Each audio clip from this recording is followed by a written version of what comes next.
What's your blueprint for a just society? Your answer probably reflects who you are and the situation you find yourself in.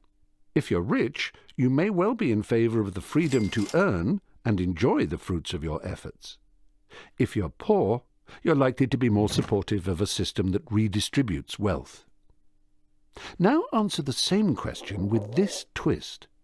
You won't know what kind of a person you'll be in the society you design. What you have to do is construct it from behind a veil of ignorance.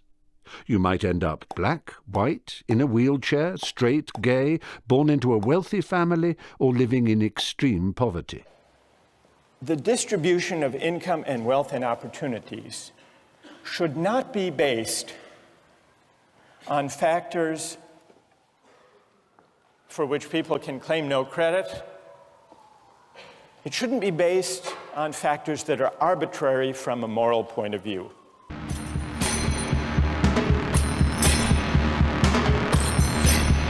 This is something I've heard time and time again throughout my life, and it has never been challenged, not once. The context in which it has been brought up has always been different, but the basic idea hasn't changed. That you, having been born to the parents you have in the society you live in, was something you had no say in. You just got lucky. If we take a moment, however, to think things through and consider the question of what you are and endeavor to explain the answer in the most basic terms possible, the answer would be this. You are an expression of genes in an environment. The same goes for all living things on this planet. It sets the framework within which we live. You will never be anything more or less than genes expressed in an environment. Now the follow-up question is, of course, where did those genes come from? Imagine filling out a spreadsheet with all the data on your entire line of ancestry. First your parents, then grandparents, great-grandparents, your great-grandparents, and so on, going all the way back to primitive lipid cells emerging as the first replicators on planet Earth. Once you've filled out all that data, select everything and hit Sum. What will be the result?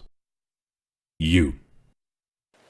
Even if I had sole, unproblematic claim to my talents and to my effort, it would still be the case that the benefits I get from exercising those talents depend on factors that are arbitrary from a moral point of view.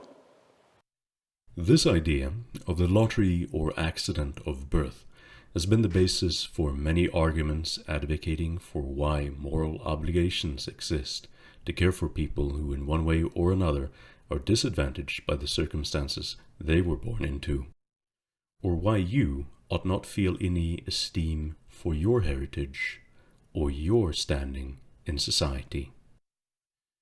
The problem is, the entire concept of the lottery of birth is nothing more than absurdist bullshit.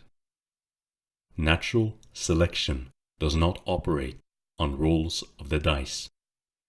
You are the sum total of your entire line of ancestry, and there is nothing in that which comes as a result of chance. You have every right to be proud of that, and as I laid out in my previous video, affirming pride in your heritage can have practical value.